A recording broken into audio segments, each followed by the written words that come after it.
बिस्मिल्लाहिर्रहमानिर्रहीम। अस्सलाम वालेकुम नाज़रीन, मैं हूं फैयाज राजा और आप देख रहे हैं आपका अपना यूट्यूब चैनल। दोस्तों, बड़ी खबर, पाकिस्तान तहरीक इंसाफ के वकला ने साइफर केस के पर खच्चे उड़ाकर रख दिए हैं और इस वक्त सूरत हाल यह है कि तीन बड़ी खबरें हैं मुख्तलिफ जगह के ऊपर। तफसीलात आपके सामने रखेंगे। सबसे बड़ी खबर है इमरान खान की जमानत कन्फर्मेशन और इमरान खान की रहाई के हवाले से, जिसमें बड़ी तेजी के साथ सूरत हाल जो है वो तब्दील हो रही है। दूसरी बड़ी और अहम तरीन खबर यह है कि इमरान खान को एक और केस के अंदर गिरफ्तार करने की तैयारियां जारी हैं। नैब टीम अटक जेल के अंदर पहुंची और अलकादर ट्रस्ट केस, जिसको टीवी चैनल्स की तरफ से बढ़ा चढ़ाकर 190 मिलियन पाउंड केस कहा जाता है, उस केस के अंदर इमरान खान की गिरफ्तारी डालने की कोशिश की जा रही है। उसकी लेटेस्ट अपडेट भी आपके सामने रखेंगे। और तीसरी बड़ी और अहम तरीन खबर, इस्लामाबाद हाई कोर्ट में इमरान खान की 9 जमानतों का मामला था, 9 केसेस के अंदर।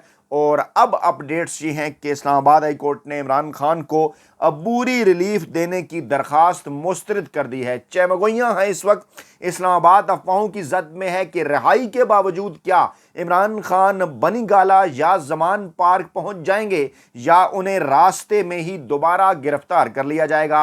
और ये खबरें भी गर्दिश कर रही हैं कि क्या इमरान खान रिहाई के बाद इस्लामाबाद से लाहौर बजरिया जीटी रोड जाने का फैसला कर सकते हैं। तमाम तर मामलात के अंदर इस्टेब्लिशमेंट की ताज़ा तरीन एंट्री भी हुई है। और दूसरी जानिब इस वक्त इस्लामाबाद के बाखबर हल्के एक बार फिर ये नारा लगा रहे हैं कि जालिमो इमरान खान आ रहा है। तफसीलात में जाने से पहले तीन बड़ी डेवलपमेंट हुई। एक तो जनाब ये हुआ कि साबिक गवर्नर पाकिस्तान तहरीक इंसाफ के जो हैं उमर चीमा, उनके इलाज की दरखास्त मंजूर कर ली गई इंसदाद दहशतगर्दी अदालत लाहौर की जानिब से। उन्होंने ये दरखास्त दायर कर रखी थी और अदालत ने दरखास्त मंजूर करते हुए उमर सरफराज चीमा को इलाज के लिए अस्पताल मुंतकिल करने की हिदायत कर दी है। और उमर सरफराज चीमा 9 मई को जिलाओ गिराओ के मुकदमात में जेल में है और वो 14 सितंबर तक जिस्मानी रिमांड पर पुलिस के हवाले थे। आज जो है वो 14 सितंबर है, यानी ये एक पहला रिलीफ पाकिस्तान तहरीक इंसाफ के रहनुमाओं के लिए सामने आया, जिस पर कुछ जरा ये दावा करने लगे कि हालात बदल रहे हैं या हवाओं का रुख तब्दील हो रहा है। दूसरी बड़ी खबर आई यास्मीन राशिद साहिबा के हवाले से, उनके इलाज की दरखास्त भी मंजूर होगी और 14 रोज़ा जुडिशल रिमांड पर उनको भी जेल भिजवा दिया गया। और जिसमें यह भी इंसदाद दहशतगर्दी की अदालत में दायर दरखास्त थी, जिसमें उन्होंने सर्विसेज अस्पताल से कैंसर के टेस्ट कराने की इजाज़त मांगी थी। इंसदाद दहशतगर्दी अदालत ने उनकी दरखास्त मंजूर कर ली। अब इन तमाम तर मामलात का ताल्लुक भी है क्योंकि साइफर केस के अंदर असद उमर को भी एक रिलीफ मिला, उनकी भी जमानत मंजूर हुई। उसकी तफसीलात आपके सामने रखते हैं, किस तरह पाकिस्तान तहरीक इंसाफ के वकला ने साइफर केस के परखच्चे उड़ाए, वो तमाम चीज़ें भी आपके सामने रखेंगे। और इमरान खान की ज़मानत कन्फर्मेशन और रिहाई का मामला किस तरफ को जा रहा है, ये खबरें मामलात को कहाँ लेकर जा रही हैं, उस तरफ भी आपको लीड करते हैं। खैर, जो यास्मीन राशिद का मामला था, उसमें जेल हुकाम ने यास्मीन राशिद के हवाले से सर्विसेज अस्पताल से उनके कैंसर टेस्ट कराने का हुक्म दे दिया और अदालत ने कहा जनाब के हुकाम जो हैं वो यास्मीन राशिद को अस्पताल में कैंसर टेस्ट के लिए लेकर जाएं। और जनाब यास्मीन राशिद के खिलाफ 9 मई को जो है वो 9 मई के हवाले से उनके ऊपर भी केस था और वो जो है वो जुडिशल रिमांड पर इस वक्त 14 दिन के लिए उनको भिजवा दिया गया है। बार बार पुलिस उनका जुडिशल इससे पहले जो है वो उनका जिस्मानी रिमांड इससे पहले भी जो है वो मांग चुकी है। अच्छा, तीसरी खबर, बड़ी डेवलपमेंट असद उमर के हवाले से आई। साइफर मामले के ऊपर असद उमर की जमानत कबल अज़ गिरफ्तारी जो है वो मंजूर कर ली गई, जमानत कन्फर्म कर ली गई। इस्लामाबाद की खुसूसी अदालत ने ऑफिशियल सीक्रेट एक्ट 1923 साइफर मामला और जज अबुल असनाद जुल्कुरनैन ने केस की समाअत की। असद उमर जो कि जो इस पूरे केस को देख रहे हैं, जिसमें असद उमर भी हैं, जिसमें इमरान खान भी हैं, जिसमें शाह महमूद कुरैशी भी हैं। और असद उमर की ज़मानत कन्फर्मेशन आने के बाद ये माहौल बना और ये तफसीलात आना शुरू हुई कि मामला अब शाह महमूद कुरैशी और इमरान खान की रहाई की जानिब जो है वो बढ़ रहा है। अच्छा, जनाब चेयरमैन पीटीआई इमरान खान के वकील सफाई सलमान सफदर ने कहा कि मुझे इजाज़त दी जाए दलाइल देने की, क्योंकि हमने हाई कोर्ट जाना है, जज अबुल हसनात ज़ुल्करनैन ने कहा कि साइफर केस की दरखास्त जमानत पर समाअत तो आज होगी, ये सुन लें। वकील सफाई सलमान सफदर ने कहा कि हर समाअत पर स्पेशल प्रोसिक्यूटर कोई ना कोई बहाना कर देते हैं। जज अबुल हसनात ने कहा कि दोनों फ्रिकैन की मौजूदगी में ही साइफर केस की समाअत होगी। स्पेशल प्रोसिक्यूटर जुल्फकार नकवी ने कहा कि प्रोसिक्यूशन जैसे ही फारिग होती है जुडिशल कम्प्लेक्स पहुंच जाएगी। शाह महमूद कुरैशी के वकील थे जो अली बुखारी, उन्होंने कहा कि जुल्फकार नकवी सीनियर हैं, बार बार मुदाखलत करना, ताखीर करना अच्छा नहीं है। और वकील सफाई इमरान खान के सलमान सफदर, उन्होंने वाजे किया कि मुझे कम से कम 1 घंटा जो है वो दलाइल के लिए दिया जाए। एक नहीं 3 स्पेशल प्रोसिक्यूटर साइफर केस में हैं और जनाब इसके बावजूद जो है उन मामलात के अंदर जो है वो ताख़ीर हो रही है। फिर इमरान खान के, शाह महमूद कुरैशी के, असद उमर के जो वकला हैं उनको जो है वो दलाइल देने की जो इजाज़त है वो दी गई। और इसी दौरान स्पेशल प्रोसिक्यूटर और जो जुल्फ़कार नकवी और रिजवान अब्बासी थे वो जनाब कमरा अदालत से रवाना हो गए। PTI वकला और असद उमर कमरा अदालत के अंदर ही मौजूद रहे, जिसके बाद जज अबुल हसनात ज़ुल्करनैन ने ATC अदालत में मुकर्रर दीगर केसेस की जो समाअत है वो उन्होंने शुरू कर दी। जज अबुल हसनात ने कहा कि स्पेशल प्रोसिक्यूटर को जल्द से जल्द बुलाएं और इस मामले की ताकि जल्द अज जल्द समाअत की जाए। ये मैं सारा बैकग्राउंड आपको दे रहा हूं कि इस तरह से ये सारे मामलात जो हैं वो आगे चले और उस तरह और आगे चलकर फिर असद उमर की जो जमानत है वो मंजूर की गई। अब लेकर चलता हूं आपको इमरान खान के साइफर केस के मामलात की तरफ कि ये फैसला कैसे पहले महफूज हुआ, इसकी टाइमलाइन क्या थी, कैसे जो है वो चीज़ें आगे बढ़ी आज के दिन, और फिर इमरान खान की रहाई, इमरान खान की ज़मानत कन्फर्मेशन के हवाले से खबरें कैसे आईं। खसूसी अदालत में जनाब समाअत के दौरान PTI वकला की जानिब से इमरान खान और शाह महमूद कुरैशी की ज़मानत और असद उमर की जो कबल अज़ गिरफ्तारी ज़मानत थी उस पर जो है वो जब ये मामला सारा शुरू हुआ तो पहले वही 10 बजे का टाइम, फिर बढ़ते हुए जो है वो 12 बजे का टाइम। और PTI के वकील जो है वो सलमान सफदर ने कहा कि दरख्वास्त ज़मानत पर वो ज़्यादा से ज़्यादा 45 मिनट ले गए और स्पेशल प्रोसिक्यूटर के मामन वकील दोबारा कमरा अदालत के अंदर आए और समाअत में वक्फा करने की इस्तदा हुई, इस्तदा उन्होंने की, जिस पर जज ने कहा कि जब आप फ्री हैं तो PTI वकला फ्री नहीं, दरख्वास्त ज़मानत पर जो समाअत है वो तो आज ही होगी। वकील सफाई बाबर रहमान ने कहा कि असद उमर तहरीरी तौर पर शामिल तफ्तीश हुए हैं। असद उमर भी रोस्टम पर आ गए। उन्होंने कहा कि मैंने खुद FIA को ख़त लिखकर पूछा कि बताएं शामिल तफ्तीश होने के लिए जो है वो कहाँ आना है। बाबर रहमान ने कहा कि असद उमर बरहरास्त साइफर केस के मुकदमे में नामजद नहीं हैं और मामला आगे चला और उसके बाद फिर मामलात आए जनाब इमरान खान की दरख्वास्त ज़मानत पर दलाइल के।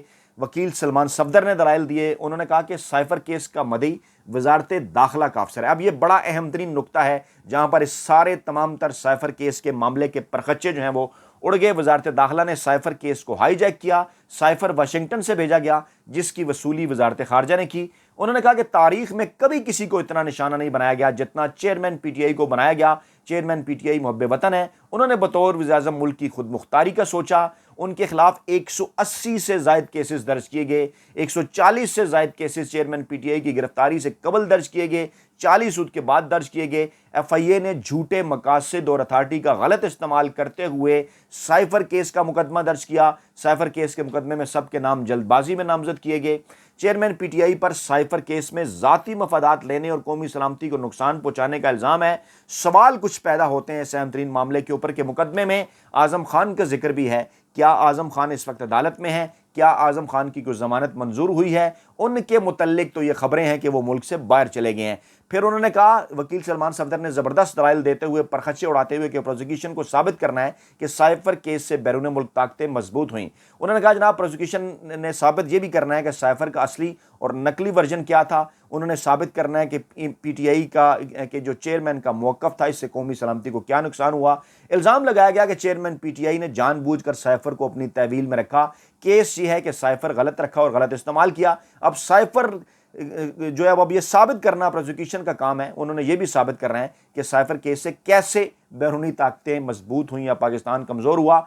आगे चलकर उन्होंने ये भी कहा कि साइफर केस सीक्रेट एक्ट 1923 के तहत दर्ज हुआ और कमरा अदालत में इस वक्त शायद कोई ऐसा शख्स मौजूद नहीं होगा जो 1923 में पैदा हुआ हो, जिस पर स्पेशल प्रोसिक्यूटर खबर शाह ने जुमला कसा कि मेरे वालिद पैदा हुए थे 1923 में, जिस पर कहके भी लगे अदालत के अंदर।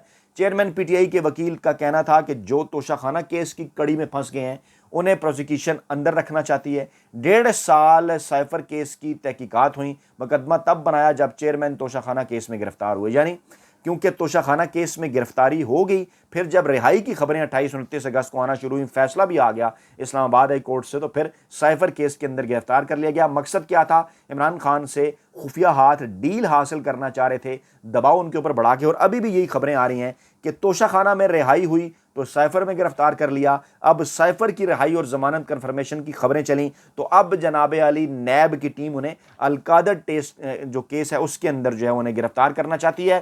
जनाब उन्होंने कहा कि चेयरमैन पीटीआई पाकिस्तान के मकबूल तरीन सियासी रहनुमा, पाकिस्तान तहरीक इंसाफ पाकिस्तान की मकबूल तरीन सियासी जमात, सियासी इंतकाम के लिए ये सारा केस बनाया गया। और ये किस किस्म के जो है वो इमरान खान को ये मुजरम बनाकर पेश कर रहे हैं, जिन्होंने 71 साल की उम्र में जुर्म की दुनिया में काम रखा। उन्होंने कहा कि गुज़श्ता समात पर इंसदाद मंशियात के जज ने बतौर एडमिनिस्ट्रेटर जज समात की। एडमिनिस्ट्रेटर जज ने कहा कि ये तो इंसदाद मंशियात की अदालत है। मैंने कहा चेयरमैन पीटीआई पर अब सिर्फ मंशियात का केस बनाना ही रह गया। अच्छा, इसमें आपके सामने एक और बात रखूं, कल कुछ इस किस्म की रिपोर्ट्स और खबरें भी गर्दिश कर रही थी, वो तमाम झूठे वड्डे एंकर वेले करमनगार मुलाजम साफ़ी जो इमरान खान के ऊपर इस किस्म के घटिया बेबुनियाद और शोदे किस्म के इल्ज़ाम लगाते थे कि इमरान खान कोकेन खान है, मंशियात इस्तेमाल करता है, ये वो अब तो आपके लिए बड़ी आसानी है।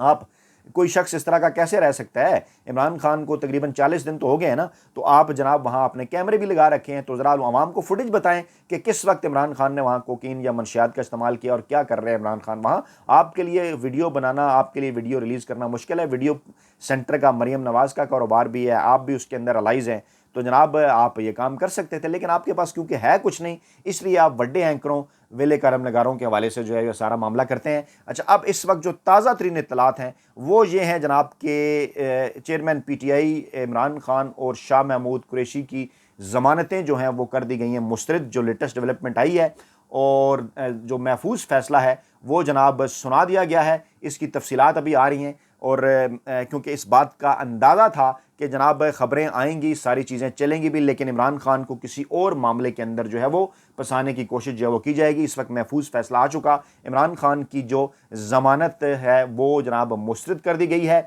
और वो जो बैकग्राउंड के अंदर सलमान सफदर ने यह भी कहा कि कौमी सलामती को नुकसान पहुँचाने वाला चेयरमैन पीटीआई ने कोई काम नहीं किया। साइफर क्या है? बेशक ये कोड वर्ड दस्तावेज़ात होती हैं जिसमें कम्युनिकेशन होती है, और जज अबुल असनाद ने पूछा कि इस पर बात होनी चाहिए कि आखिरकार ये मामला क्या है और क्या इस मामले के ऊपर इस तरह से जो केस है वो चलाया जा सकता है या नहीं। उन्होंने फिर आगे चलकर ये रिमार्क्स भी दिए कि जनाब इस ये कुछ 2 कैटेगरीज़ हैं, देखना है सेक्शन 5 इसके ऊपर लागू होता है या सेक्शन 3 जो है वो इसके ऊपर जो है वो लागू होता है। तो सलमान सफदर ने वाज़ेह किया कि साइफर केस दुश्मन अनासर से किसी तौर पर भी इमरान खान ने जो है वो शेयर नहीं किया। ये कौमी सलामती का मामला है, रात गे भी अगर हमें बैठना पड़ा तो हम इसके ऊपर बैठेंगे। मालूम ये करना है कि ये क्या ये जो प्रोसिक्यूशन है वो क्या ये बात साबित कर सकती है कि क्या इसके अंदर जुर्म किया गया इमरान खान की जानिब से। हालांकि जो तफसीलात आई वो तो ये था कि साइफर का जो मामला था वो कौमी सलामती की कमेटी में रखा गया। ये भी कहा गया कि गैर मुल्की सफ़ीर से बात की जाएगी। कमेटी मुतफ़िका तौर पर यह फैसला करती है कि साइफर के नुकात क्या हैं। काबीना साइफर को डिक्लासीफाई करती है, काबीना के मिनट्स भी मौजूद हैं, और डिप्टी स्पीकर की रूलिंग के ऊपर सुप्रीम कोर्ट के अंदर भी ये मामला ज़ेर बहस आता है। सुप्रीम कोर्ट ने भी ये नहीं कहा कि इमरान खान के खिलाफ को केस दर्ज किया जाए। साइफर अवाम के सामने नहीं रखा गया, इसके नुकात शेयर नहीं हुए। फिर इन्होंने चेयरमैन पीटीआई पर इल्ज़ाम लगाया कि इमरान खान ने साइफर लहराया। वजारत ख़ारजा के पास साइफर के हवाले से तमाम तर तफसीलात मौजूद हैं, और इमरान खान के ख़िलाफ़ जो ये केस बनाया गया, बताया जाए कि इमरान खान ने अगर ये बात कर दी कि जनाब पाकिस्तान के अंदर मुदाखलत की गई तो इससे पाकिस्तान के मफादात को क्या नुकसान हुआ, ये भी वाज़े कर दिया जाए। और ख़ास तौर पर जब इमरान खान ने यह कहा कि ये तमाम तर चीज़ें जो हैं ये जुडिशल कमीशन के अंदर लेकर जाएँ, सुप्रीम कोर्ट ऑफ पाकिस्तान के अंदर लेकर जाएँ, तो इसमें ऐसी कौन सी बात है कि जिसके ऊपर इमरान खान ने कोई गुनाह किया या कोई जुर्म कर दिया। यानी कि मामला इसके अंदर कुछ भी नहीं, मुकम्मल तौर पर इस सारे जो है वो परखच्चे जो है वो उड़ा दिए गए। लेकिन बज़ाहिर नज़र ये आ रहा था कि इमरान खान की इस मामले के अंदर अब ज़मानत जो है वो हो जाएगी। ज़मानत कन्फर्मेशन की तलाब भी थी, लेकिन मैंने आपको कहा ना कि इस मामले के अंदर अचानक एकदम से इस्टेब्लिशमेंट की दोबारा से एंट्री हुई, और जो महफूज फ़ैसला सुनाया गया, जो सामने आया वो फिर ये आया कि जनाब इमरान खान की और शाह महमूद कुरैशी की जो ज़मानत है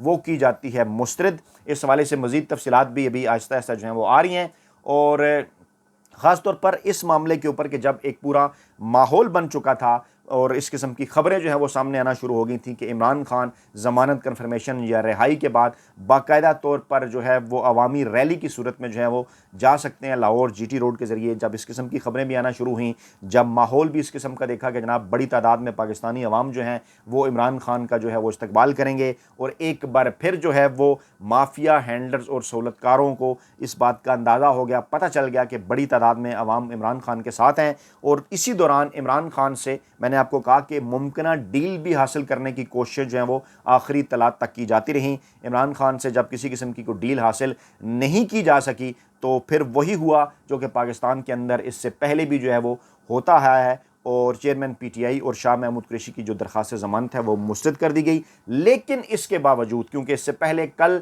इमरान खान का ये जो जुडिशल रिमांड का मामला था वो 26 सितंबर तक आगे भिजवाया जो है वो जा चुका था। इमरान खान इस हवाले से कह चुके कि वो जनाब 1000 साल तक भी जेल जो है वो काटने के लिए तैयार है, किसी किस्म की वो कोई डील करने के लिए तैयार नहीं है। और जो इस वक्त भी जो आखिरी इत्तलात हैं वो यही हैं कि इमरान खान के हौसले जवान हैं, उन्हें इस बात के ऊपर एतमाद है कि आज हो या कल हो इंशाअल्लाह ताला आखिरी फतह जो है वो हक और सच की होगी, और इंशाअल्लाह ताला इमरान खान बहुत जल्द दोबारा पाकिस्तानी अवाम के साथ होंगे। अपना बहुत ख्याल रखिएगा, दुआ में याद रखिएगा। नई वीडियो के साथ जल्द हाजिर होंगे। अल्लाह ने के बाद।